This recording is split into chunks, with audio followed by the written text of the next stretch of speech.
சூழ்நிலை வந்தா கவலைப்படாதீங்க மிஸ்டர் கங்காதரன், நான் வாங்கிக்கிறேன்.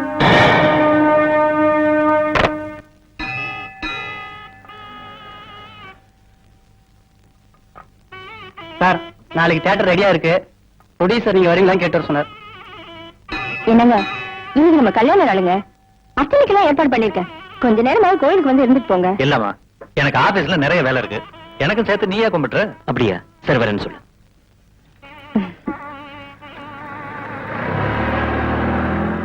வணக்கம்மா. பாப்பா முரளி, உன்னதான் பாக்கணும்னு நினைச்சிட்டே இருந்தேன். பெரிய பாடகன் ஆயிட்ட. ரொம்ப சந்தோஷம்ப்பா. எல்லாம் உங்க ஆசீர்வாதம். பேப்பர்ல நீ கொடுத்த இன்டர்வியூ எல்லாம் படிச்சேன். ஆனா நீ சொல்லிருக்கல ரிஷி, அவன் என் பையன் தான். ரிஷி உங்க பையனா? எனக்கு இத்தனை நாளா தெரியலையே. டடியா அவன் கூட சொல்லவே இல்லை கிட்ட. அவசியம் ஒரு நாள் எங்க வீட்டுக்கு வந்து சாப்பிடணும். நீ இப்ப பெரிய ஆள் ஆயிட்டியே, நான் தான் உங்க வீட்டுக்கு வரணும். பெரிய வார்த்தை எல்லாம் பேசாதீங்க, கண்டிப்பா வீட்டுக்கு வரேன். இன்னைக்கு என் கல்யாண நாள், அதுவுமா உன்னை பார்த்ததுல ரொம்ப சந்தோஷம்ப்பா. அப்படிங்களா? ரொம்ப சந்தோஷம் எனக்கு. சார், எல்லாம் ரெடி. நீங்க வந்ததும் ஆரம்பிச்சுட வேண்டியது. வந்துட்டே இருக்கோம். என்னப்பா, ஏதாவது வேண்டுதலா? இல்லம்மா, இன்னைக்கு எங்க அம்மாவோட நினைவு நாள். அதனால எல்லாருக்கும் அன்னதானம் பண்றேன். நானும் சாப்பிடலாமா? என்னோட பாக்கியம், வாங்க.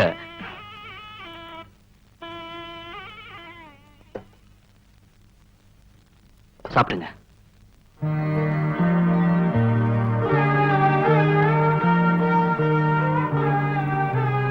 ஏன்பா கண் கலங்குற? இல்லம்மா, சந்தோஷத்தையும் துக்கத்தையும் கடவுள் ஒரே நேரத்தில் கொடுக்கறது நினைச்சு. கடவுள் எல்லா சுகங்களையும் ஒரே நேரத்துல கொடுக்கறது இல்லப்பா, மாறி மாறி தான் கொடுக்கிறாரு. இந்த சாப்பிடு. நீ நல்லா இருக்கும்போது உங்க அம்மா இல்லையே நினைச்சு வருத்தப்படாத. உனக்குன்னு ஒருத்தி வந்துட்டானா எல்லாம் சரியா போயிடும். சீக்கிரமா ஒரு கல்யாணத்தை பண்ணிக்க. many many happy returns of the day. N birthday தெரியல, சீக்கிரம் வரதுக்கு என்ன? அதான் வந்துட்டேன்ல, அப்புறம் என்ன? சரி, இந்தா. ஐ ஸ்வீட்டா. எவ்வளவு நேரம் தான் ஸ்வீட் சாப்பிட்டே இருப்பேன். பிரசன்ட் எங்க? பிரசண்டா? ஓஹோ, அப்ப ஆளை எதிர்பார்க்கல, பிரசண்டா தான் எதிர்பார்த்தியா? இப்பதான் புரியுது பர்த்டே எது கொண்டாடுறாங்கன்னு.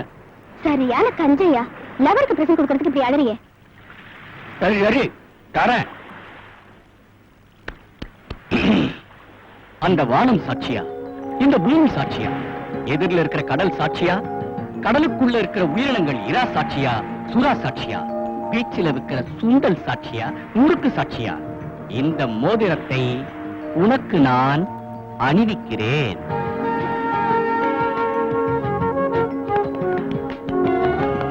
அப்பா, நான் செய்ய வேண்டியதை செஞ்சுட்டேன்.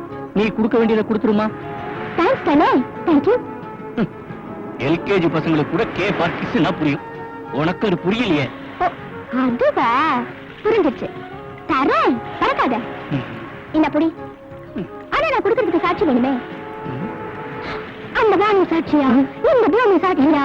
அம்மா தாயே, இந்த கடல், ஆறு, ஏரி, குளம், குட்டை, ஆடு, மாடு, கோழி, மீன், இன்னும் 5 கண்டங்கள்ல இருக்கிற அனைத்து ஜீவராசிகள் சாட்சியை கேட்கிற. அதை கொடுத்துருமா, கொடுத்துரு பிளீஸ்.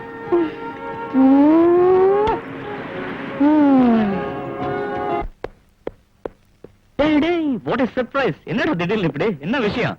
உட்கார். எல்லாம் விசேஷம் தான். சொல்லு. உனக்கு ஒரு இன்ப அதிர்ச்சி கொடுக்கலான்னு வந்திருக்கேன். கொடுப்பா, தாங்கிக்கிற. என்ன சொல்லு? சொன்னா புரியாது, காட்டினாதான் தெரியும். சரி காட்டு. தான் தாடா கூடுறா.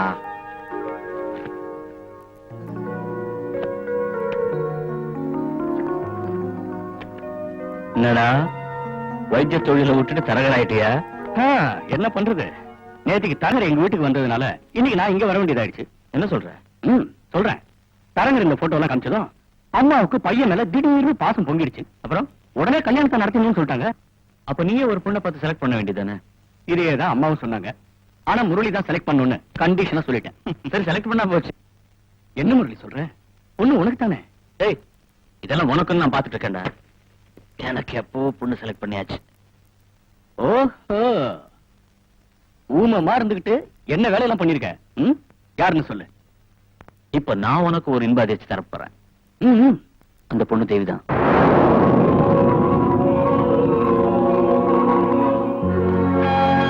என்னடா அசந்துட்ட? I can understand. டேய், அந்த பொண்ணு என்ன காமிச்சிட்டு நான் இவர்தான் லவ் பண்றேன்னு சொல்லும்போது நானே அசந்துட்டேன்டா. அன்னைக்கு நீ கூட இருந்தியா ஹாஸ்பிட்டல்ல? இல்ல, ஒருவேளை விளையாட்டுக்கு சொல்லியிருந்தானா? டேய், விளையாட்டு கூட அந்த மாதிரி சொல்லாத, என்னால தாங்க முடியாது.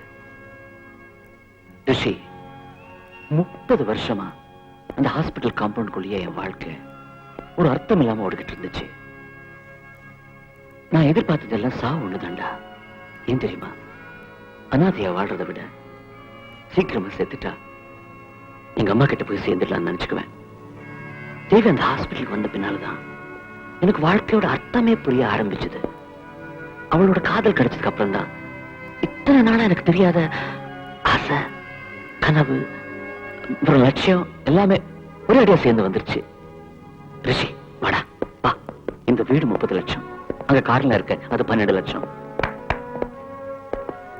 இவங்க எல்லாம் இந்த வீட்டுல என்ன வேலை செய்யறாங்கன்னு எனக்கே தெரியாது.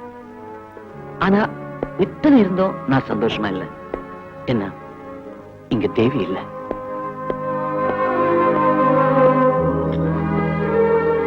இங்க பாரா, இதான் தேவி எனக்கு முதல்ல வாங்கி கொடுத்த ஷர்ட் பேண்ட். தினமும் காலையில எழுந்திச்சதும் இந்த ஷர்ட் பேண்ட் பார்த்ததுக்கு அப்புறம் தான் மத்த வேலை.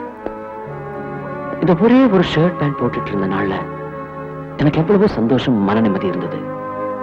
இப்ப நினைச்ச வேலைக்கு ஒரு Dress சேஞ்ச் பண்ணக்கூடிய வசதி என்கிட்ட இருக்கு. ஆனா 5 நிமிஷம் மனம் விட்டு தேவி கிட்ட பேச முடியலையே.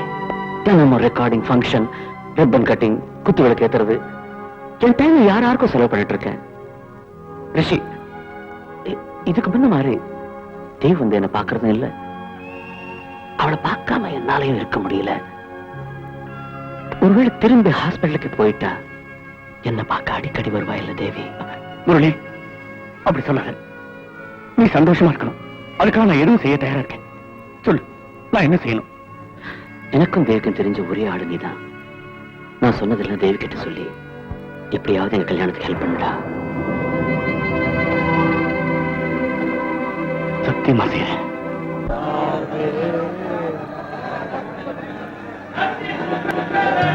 Wow, excellent Murali. நான் இப்படி ஒரு ப்ரோகிராம் எதிர்பார்க்கவே இல்ல. சூப்பரா இருந்தது. Thank you very much.